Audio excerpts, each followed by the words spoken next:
think it might work. Yeah, you could try it. Yeah. It might work with the link I've got, but why not log in just in case? What's the name? I think you just search for Kahoot. Oh yeah, it's there. No internet. Okay, so that's the most important thing. Yes. Get some internet. Yes, here. Okay.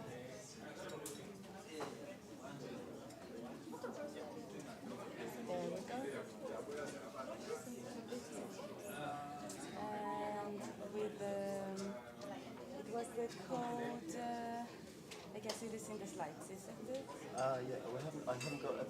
I don't think you get a pin until you start a thing. Okay. Oh, okay. So there's a different website where you can log in. I think it should work from the link I put in the slide. Okay. So But shall we could try just it. wait? We could try it.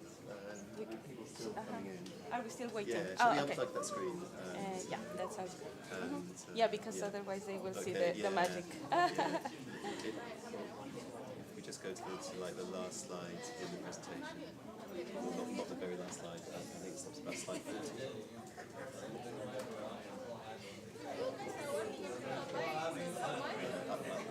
It's about 40.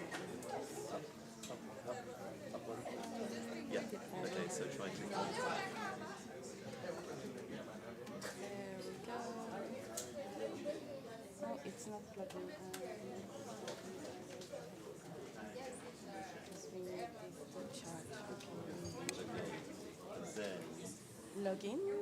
Do we need to log in? I'm not sure you need to log in. I think it was Okay. or there already. Maybe if you go back to the previous page, yeah. Not this Or one. maybe if you get that link again. Okay.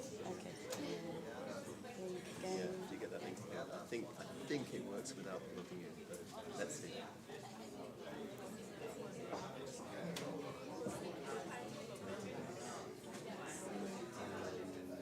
And if you press post live, then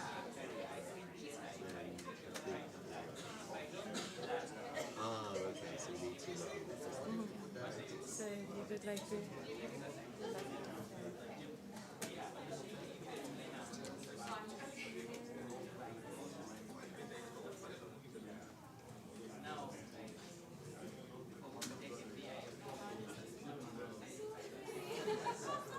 I can't use the trackpad.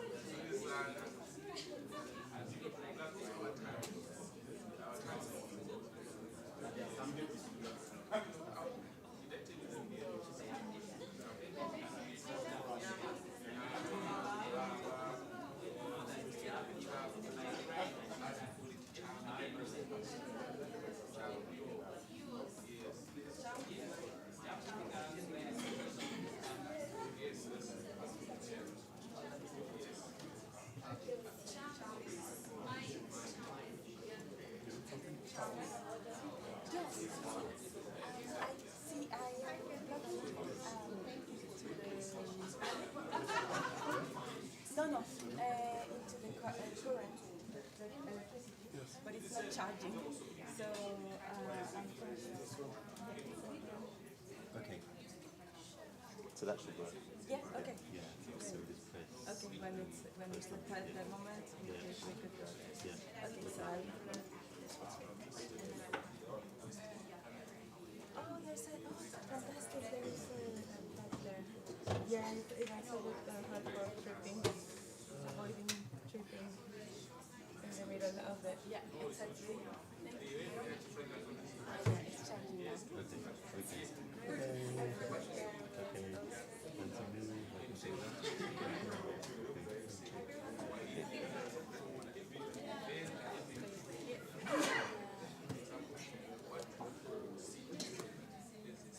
Okay.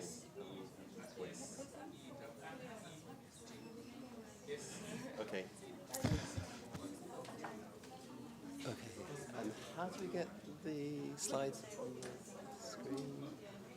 Is this guy in charge? To make sure Okay. it's not empty. Oh right. Okay. Okay.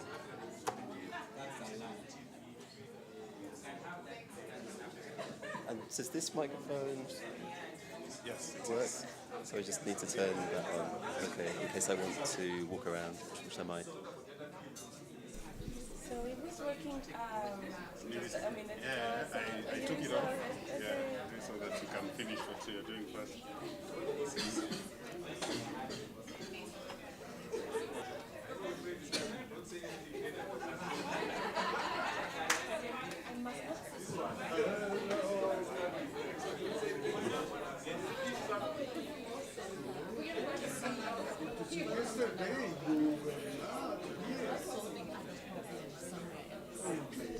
Hello.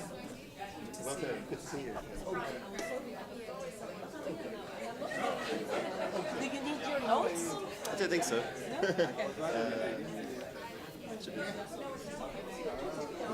Ten minutes. 10 minutes behind schedule, but he was saying that we've got half an hour. I don't think we need to.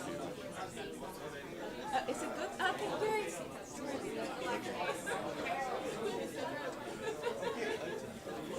Okay, should we make a start? Okay. Okay. Oh, is that working? Hello? No, it's not. Okay, let's. No, that's not working either. So, I think we need the AD guy. That's who? No, no, that's not coming through. Good morning. Okay. Okay, welcome to day 2. So I hope everyone is well rested and has thoroughly digested the material from yesterday. So today we're going to kick off talking about the methods used in the Graham study for quantifying antibiotic consumption and use. So this session is going to cover measures of antibiotic use, the WHO aware categories, the sources of antibiotic use and consumption data we use in the Graham study, the methods, very briefly, used to derive global estimates. I'll say something about the most recent estimates of use and consumption, and then I'll talk a little bit about data beyond Graham that's not used and maybe future data sources. And finally, there's a quiz. So I should say some of the material starts off somewhat dry, and it gets progressively more exciting as we go through the 45 minutes. So getting onto the methods and the outputs and the future directions for antibiotic use data. But the most exciting thing of all is when I stop speaking and hand over to Rachel, who will host the quiz. And for the quiz, you will either need a laptop or your phone. It will be online, and there is a prize for the highest scorer, which is this no expensive spared Oxford University official merchandise notebook. I would like to say that the university generously donated this, but they didn't. So it was my own money from a gift shop in Oxford at the weekend.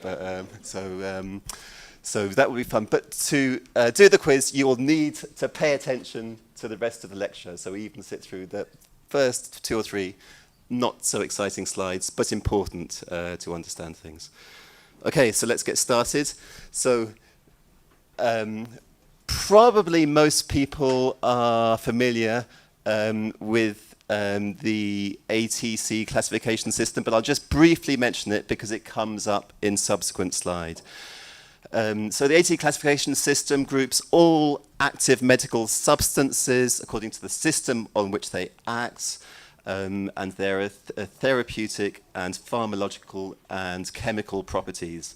And it's a hierarchical system where there are 5 levels. Sort of level 1 is the anatomical main group. As far as we're concerned, that's the anti-infectives for systemic use. Level 2 is the therapeutic subgroup. What we're interested in here is the J01, the antibacterials for systemic use. And the subsequent levels, levels 3, 4, and 5, get more specific about what class, what family of antibiotics, and what specific antibiotic. So the data we're mostly going to be looking at is level 3 and 4 here. And I should say I will talk about DDDs in a couple of slides, but there's a toolkit. Actually, there's a slide there's a picture missing there, but there's a there's a toolkit run by the Norwegian Institute of Public Health at the website there, who are official WHO collaborating center, which gives you the DDD for every ATC classification. Oh, okay, there's the slide. Okay. Okay, so we'll talk about common terminology for reporting antibiotic use. So the most important thing, the measure that we'll talk about most, is the defined daily dose. And that's quite often reported as the defined daily dose per 1,000 inhabitants per day, or the DID. But there are other measures that you sometimes see: days of therapy, DOT, and prescribed daily dose, standard units, and weight. And I'll talk very briefly about those. But the key one is the DDD, which is defined as the assumed average maintenance dose per day for a drug used for its main indication in adults. And the DID is just the DDD per 1,000 inhabitants per day. And this is important because it's recommended as the international standard for drug utilization monitoring and research. So it's the measure we see and use most often. So a few considerations. There is only one DDD assigned per ATC code, and they are assigned based on use in adults and not in children. And sometimes, because they're not assigned for children, an alternative for reporting use in children is days of therapy, DOTs. So key advantages of DDDs: they allow a standard comparison of use sort of between hospitals or different settings. We can use them to monitor changes in drug use over time and make international comparisons. They're useful for evaluating effective interventions on drug use, and so on. And we can usually extract them from hospital billing records. So they're kind of readily available. The disadvantages, as a unit of measurement, it doesn't necessarily reflect the actual prescribed dose, and they are only assigned for medicines which are given an ATC code, and they're not established for all medicines with an ATC code. For example, they're not established for topical agents. Okay, so the second measure I mentioned that's sometimes used in children is days of therapy. So in some ways it's a simpler measure which represents the administration of a single agent on a given day, regardless of the number of doses or the strength.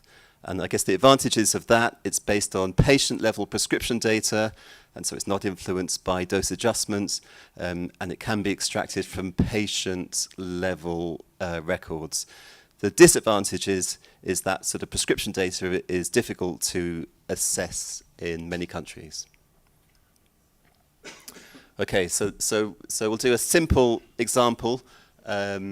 So for individual level patient prescription data, so let's say that oral amoxicillin at 1 gram 3 times per day is given, and we can go to the website and look up to see that the DDD for oral amoxicillin is 1.5 grams. So to calculate the DDDs on that given day, we look at the actual prescribed daily dose, which is 3 times 1 gram, and divide it by the defined daily dose. So it's 3 over 1.5. So we get 2 DDDs. So the next one is an exercise for you. So let's say we have prescribed IV amoxicillin at 1 gram 3 times per day, so a total of 3 grams per day. We can look up and see that the DDD is 3 grams. So what would be the DDDs on that day? Yay! Okay. So you're paying attention. That's great. Okay. So it's so the answer is 3 divided by 3, which is 1. So that's very easy. So the other measures of use, so there's a standard unit which will come up, which is defined as 1 unit of the preparation, and it's often 1 tablet or capsule, or a standard 1 ml or 5 ml dose. And sometimes also reported, you see prescribed daily dose, or PDD, which is defined as the average dose prescribed according to a given representative sample.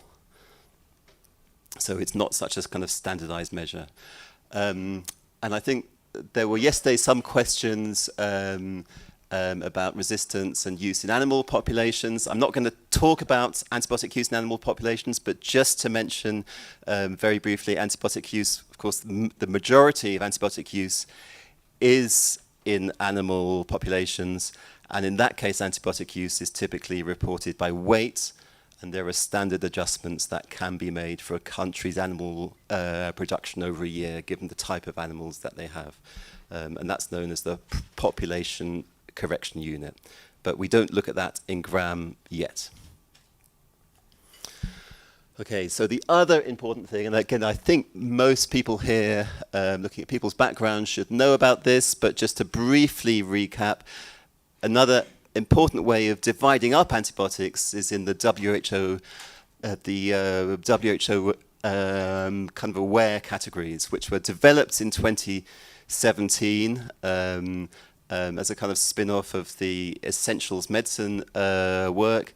And they're really designed as a tool to support antibiotic stewardship at local, national, and global levels.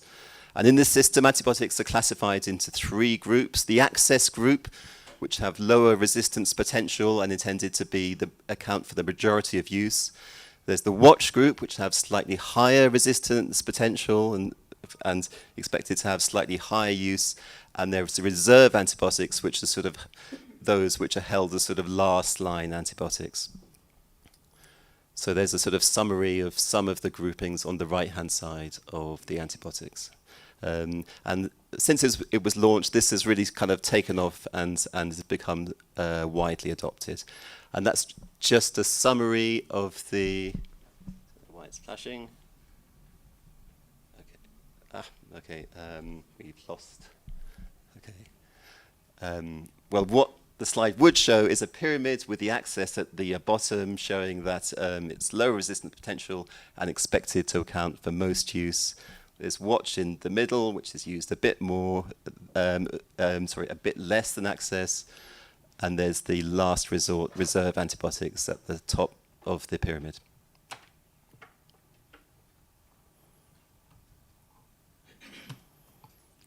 Okay, let's wait.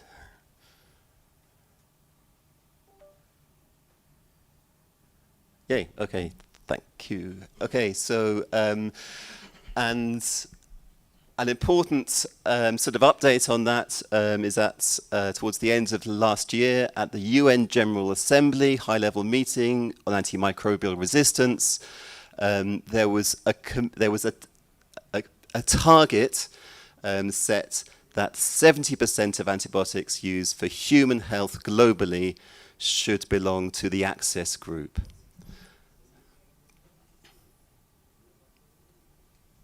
Okay, so we'll now go on to the estimates of antibiotic use used in the GRAM study. So, firstly, why are we doing this? Firstly, sort of understanding the spatial and temporal trends in antibiotics. It's important for identifying where improved access to antibiotics is needed, but also where antibiotics are possibly being overused. Also, reliable estimates of use are needed to answer scientific questions. So we would really like to know how levels of antibiotic use relate to resistance, to inform policy. So if we don't have good measures of antibiotic use, that's very hard to do sort of that good population level science. So the problems are that particularly in sort of LMICs, national surveillance of antibiotic sales and consumption data is sparse. So a primary source of antibiotic use data are household survey data, and we heard a little bit about household survey data yesterday, and we'll see a bit more about them now. And these are a really good source of spatially and temporally comparable data on antibiotic use. So, and what these surveys do, so, and there's two main, they've two main groups of surveys. There's the USAID funded ones, or which were previously funded by USAID, which will now have been thrown into the wood chipper by, and there's the UNICEF ones. But what these do is they ask caregivers at a household level, caregivers of children under 5 years old with symptoms of lower respiratory tract infections, whether or not children received antibiotics. Okay, so can anyone think of any sort of disadvantages of this approach? Okay. Recall bias. Okay, recall bias, possibly, yeah. Anything else? So I guess one question, okay, one, yeah. Oh, social desirability bias, yeah. And I also wonder how much people actually are able to know what's an antibiotic and what's not. And certainly in countries where I've worked, there's not widespread knowledge of that. And I think even in the UK, I don't think everyone would know that as well. So that may be a limitation as well. So I mean, there's a lot of strengths in this type of data. I mean, the first thing, it uses a standard methodology over time. And I think that means we should get reasonably comparable estimates in countries over time. They may not be completely comparable because as education levels change, people may get better knowledge what's an antibiotic and what's not, but at least the methods are staying the same. Another good thing is that the data are collected at the point of use. So they're actually asking who is using them, which is why we call it sort of the antibiotic use data. And so, yeah, it's a valuable source for identifying within-country temporal trends. The limitations, I guess, the data just for children. Those interviewed may not necessarily be able to distinguish what's an antibiotic from what's not, and that may limit the ability to make comparisons between countries, because depending on the language or the local knowledge, that may vary between countries. So we don't really know, and we don't really have validation data to say how well these answers that people give correspond to what antibiotics the children actually received. So there are limitations, but there's important strengths as well, and it is an important source of data. So as I mentioned, there are two main sources used in the Graham study. There's the demographic health surveys, and there's UNICEF's data. And that's just summarizing that this is just for data supplied by caregivers for children under 5 with symptoms of LRI in the previous 2 weeks. So this is just a snapshot of the data. So the top left map shows the coverage of the data used in the Graham study, and then the graphs on the right-hand side show dates of household surveys in specific countries, focusing on Africa that were used in the initial Graham analysis. So there's a fair amount of data going into this. So I won't say too much about the analytical pipeline in here, except to say, like a lot of things in Graham, the methods are kind of complex, but you shouldn't be kind of sort of overawed by the complexity, but I think it's important to understand really what it's doing. So what's the kind of analysis that gets done is essentially it's smoothing some of the data, and it's filling in a lot of the gaps where we don't have data with plausible guesses informed by other parameters and other things we know. So we don't have complete data for every country and every year, but we can make reasonable guesses. We can use models to make informed guesses about what the values where we don't have the data are. So this is a sort of summary of some of the key results. So these show model estimates of the percentage of children under 5 with LRI symptoms who have reported antibiotic use within the previous two weeks. And I find this graph really interesting. So this is all published in a paper by Annie Brown in Lancet Planetary Health from 2021. It's also all work from her DPhil thesis. But what's really interesting is just seeing how the trends in antibiotic use have changed over time, going from the top graph, which is the year 2000 in 5-year increments up till 2015. And I think you can see clearly if you look at the kind of colors changing gradually, in most countries there's been a sort of general, or in most regions there's been a general increase in antibiotic use. And in some places that's been quite major. For example, India has seen quite substantial changes.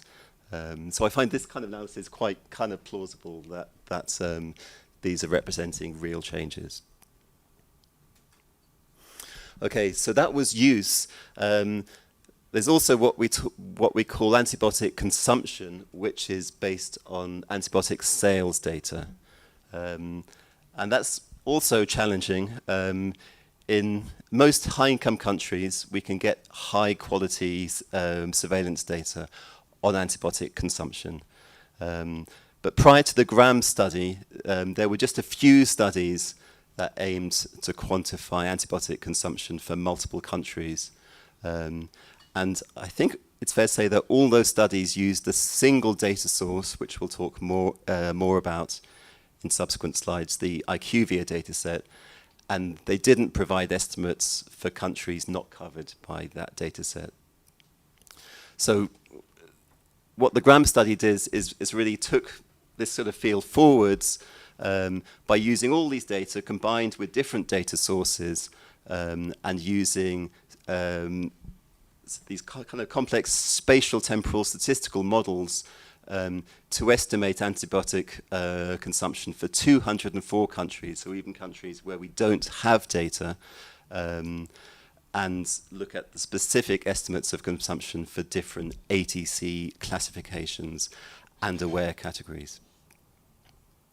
So 3 main sources of data used in the Graham study. There's the IQVIA data. So this is a proprietary data source, so we need to pay for that. It covers 77 countries, and the analysis made use of data. Well, we currently hold data 2000 to 2021. And this has data on both hospital sales and retail sales. And that includes data up to ATC level 5. So in addition to that, there's also some WHO data that covers 53 countries from currently from 2015 to 2021, up to ATC 3 level, and there's also pretty good European data that went into that. But IQVIA data is by far the most important in that it's the biggest data set. So this is based on national surveys and audits to calculate the total sales of each antibiotic preparation by country and year. I would say we don't know precisely the methods which are used because this is a commercial company and they've not published the precise methods they use to collect these data. And they sell these data to people. And this covers, we have antibiotic consumption data for 77 countries. And the data are aggregated by hospital and retail sales. The way it's reported has changed a bit over time from reporting in standard units up till 2013, and from 2014 to 18 as total weight. So the good things about this is that it's the most comprehensive global data set we have on antibiotic consumption. And pretty much any paper you read about antibiotic consumption in humans will be using these data. Often, even if it doesn't say, sometimes it goes to a sort of a third party who buy the data and then it gets reported through them. But if you trace it back, that's usually the main source. The weakness of this, well, you have to pay for it. The methods used to collect it are somewhat opaque. It's not been validated in any way outside high-income countries, and as we'll see in some of the slides, there are some reasons for thinking in some lower and middle income countries there may be substantial biases. So we need to be a little bit skeptical at some of these data. I'm probably more skeptical than most people, so I should admit that. But the other data sources used, there's WHO data on surveillance of consumption, and that has data from 65 countries from 2015 to 2016. So in Annie Brown's thesis, when there were data from both WHO and IQVIA, she looked at the kind of correlations between them and found they were strongly correlated, or fairly strongly correlated. However, large amounts of that data in WHO actually came from IQVIA data, so there was an overlap in data sources. And she pointed out in her thesis that, notably for Brazil, where data came from different sources, the WHO estimates of consumption were considerably higher than those from the IQVIA data set. So I think this kind of caveat is important to bear in mind. The European data, on the other hand, seem pretty reliable and corresponds very closely with the IQVIA data. So really IQVIA data have been sort of validated in these high income settings. There was some missing data in the European data, and a multiple imputation method was used to kind of fill in those gaps to kind of try and estimate the data there. Okay, so there was also in the analytical pipeline, so while for most countries there were data available for both the hospital and retail channels, some countries only had retail data from IQVIA, and in that case a multiple imputation approach was used to fill in those missing values, to basically guess sort of plausible values of those missing values. And consumption was reported as DDDs per 1,000 population per year, or DIDs, for each antibiotic. Okay, so this is just a picture is showing the different data sources that are going in. So in the purple color, you can see the IQVIA data. So there's lots of IQVIA data going in. Not so good for Africa, but for most other parts of the world, except Greenland, strangely, it's pretty good. WHO data fills in some of those gaps. The European data is, you can't see because it's overplotted by the purple, but that covers pretty much the whole of Europe. And there were also a couple of other individual published studies from the literature, from a peer-reviewed paper, including some data from Kenya. And in combined, there were data from 112 countries, 1,728 country years. Okay, this is the analytical pipeline. So again, I'm not going to go in great detail into this, except to say the top part of this figure is the pipeline for the antibiotic usage data from the household surveys. And the results from that analysis was used as a covariate in the analysis for the consumption data. And again, what the analysis and consumption data is doing, what these geospatial models are doing, smoothing the data, and they're making plausible guesses about what the antibiotic use consumption is in places where we don't have reliable data. So the actual details are kind of complex, but beyond, I think, the scope of what we can cover here. But I think they're all reasonable assumptions going into this modeling approach. Okay, so that's the methods. Now the outcomes. So all the outcomes are reported in this paper in Lancet Planetary Health from 2021. So the key results is that an estimated global consumption rate of 14.3 DDDs per 1,000 population per day were estimated in 2018, and which represented a substantial increase of 46% from levels in 2000. So there was pretty good evidence that total consumption is going up. There were also identified important spatial disparities and also areas of lack of access to antibiotics. So this slide just reports trends for 4 classes of antibiotics by 4 GBD super regions. And there's some interesting things here, actually, just eyeballing them. So firstly, in most places, there's a sort of underlying upward trend, but that's not true for everything everywhere. So quite interesting to see, for example, fluoroquinolones in high-income countries actually declined. And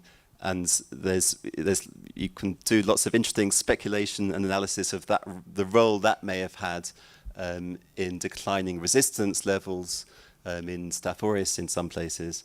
So there's sort of interesting kind of aspects there. But at the same time, in sub-Saharan Africa, there was evidence of a huge increase, of a kind of large increase in fluoroquinolone use. And also really sort of notable things about the huge increase in use of 3rd generation cephalosporins in South Asia and Northern Africa and the Middle East. So there's a really nice web app which goes with this paper, which if you want to run this, so you can sort of access this by going to the Oxford Gram pages or scanning the QR code. And I forgot to say, Eve mentioned that all these slides are available on the web page, so you can access these slides and the links there. That link at the bottom of the page will take you to this, and this allows you to dig down into these results and explore them at the country level or regional level, and for specific antibiotic classes. So you can look in a lot of detail. The graph on the right is just showing data for Kenya for 4 different antibiotic classes. And then there's the sort of overall map of antibiotic consumption for 2018. And so this is, I guess, just the kind of headline results for the consumption data. And at this point, I think I kind of probably need to say there are some aspects of these estimates that kind of surprised me when I first saw them. So in particular, one of the things which surprised me was that having lived in Thailand over here, if you can see the mouse there, for 10 years, everything I'd seen there led me to believe levels of antibiotic consumption or levels of antibiotic use were much higher in Thailand than in the UK, where I lived for most of my life. For example, everyone you know who was Thai would take antibiotics much more frequently, and research we did in primary care showed much higher levels of antibiotic use. Research we did in hospitals showed much higher levels of antibiotic use than we saw in the UK. So I was really surprised to see the results that showing consumption was probably less than half that estimated for the UK. And this, amongst other things, had made me a little bit skeptical of IQVIA data. So recently, just when kind of putting these slides together, the Thai government have published some actually really good national data on antibiotic consumption. This wasn't available when Annie did this analysis. She used all the best available data then. And what this shows, according to the Thai government national levels, is that there are much, much higher levels of antibiotic consumption in humans than are reported in the IQVIA data. So that's, I guess, 2 countries at least where we know IQVIA data may be substantially underestimating. There was Brazil, where the WHO data showed much higher levels. And in Thailand, it's certainly underestimating a lot. So, but I mean, I think the analysis that Annie did was great. It was absolutely perfect, but the problem is the IQVIA data may not be representative everywhere. And of course, we don't know how good they are. So this is a limitation we have globally. We need to get better levels of antibiotic usage data. So I'll say a little bit about other sources of data and potential future sources of data. So these are data not currently used in GRAM, but potentials to consider for the future. There are point prevalence surveys. So these are done in hospitals, acute care settings, and typically what they do on kind of 1 day per year, you take a point prevalence sample, you look at who's using antibiotics on that day and why they are using them. So there are 3 main sources here. There's a WHO point prevalence surveys. These links will take you to the methods which are reported in GLASS. There's good European data from the ECDC, and using similar methods to the ECDC data, there's the global point prevalence survey, which was run from a group in Antwerp, and that now has a coverage of over 1,000 institutions in 90 different countries shown on the map there. Of course, this is just hospital use, but when we're interested in understanding how antibiotic use affects resistance, we're interested in both antibiotic use in hospitals and in the community, and possibly separately. So there's a number of publications that have shown for certain pathogens, use in hospitals is a much stronger predictor of resistance than total use. So even though use in hospitals accounts for a quite small proportion of total human use, for some pathogens, for key nosocomial pathogens, it appears there's reasons for thinking it may be the main driver. Okay, so as may be clear from some of the previous words, some of us, I mean, it's not just me, a lot of people who looking at antibiotic use have been quite frustrated that IQVIA has been the only real source of antibiotic, or the main source of antibiotic consumption, except in children, kind of globally. And you see a lot of publications in sort of high-impact journals using these data and reaching quite strong conclusions, which some of us think we should be more skeptical about, given what we know about the limitations of these data. So partly driven out of this frustration, a DPhil student who works with me at Oxford, but who's based with in Mike Sharland's group at St George's, without really any funding, has sort of set up a pilot study for a primary care point prevalence survey, so similar to these hospital point prevalence surveys, but looking in primary care settings. So there is data collection ongoing in 9 countries currently, in Africa and Asia. So that's all been done in a very sort of low-cost, simplified way, but we think it has potential to actually fill in some of these data gaps.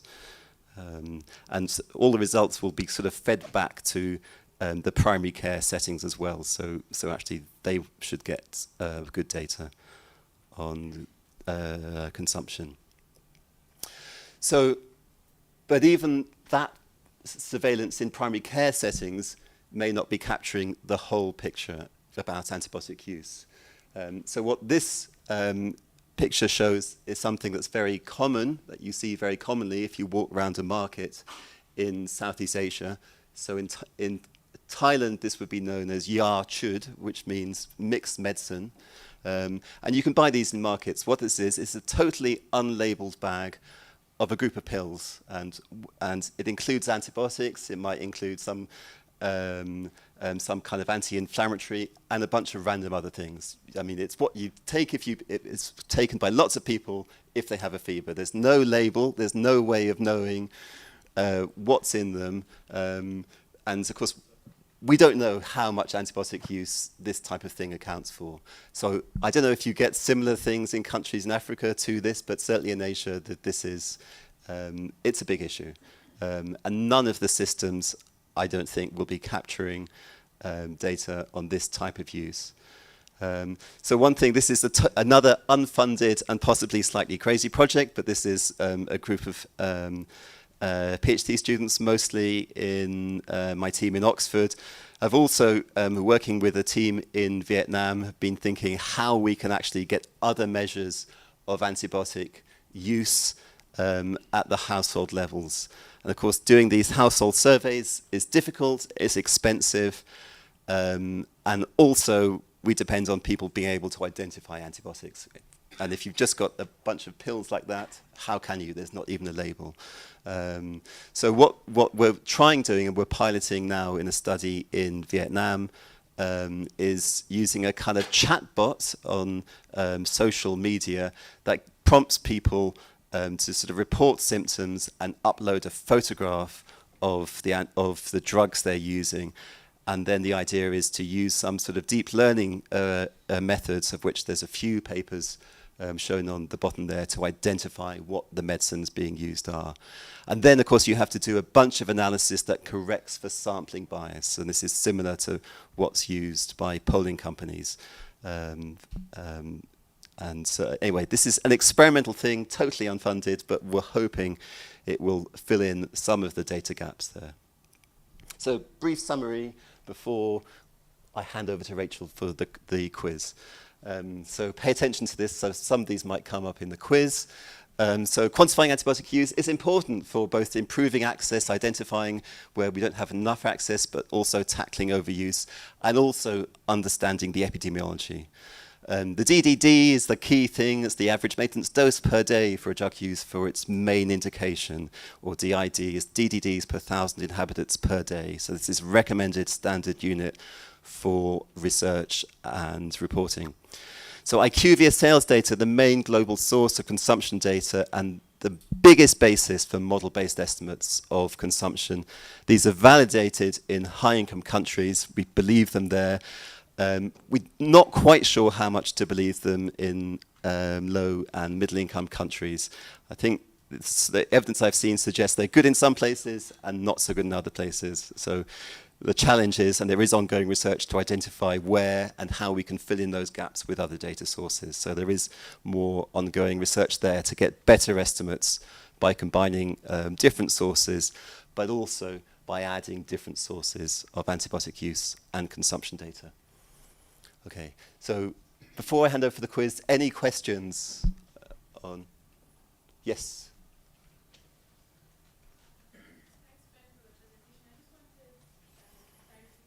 Yep. Yep. That's right, yes, yes. And then for DID, Yep. you say inhabitants. Yep. What does that mean? Because I'm used to Yep. 1,000 population. Yep. What do you mean? I think it means per 1,000 population, yeah.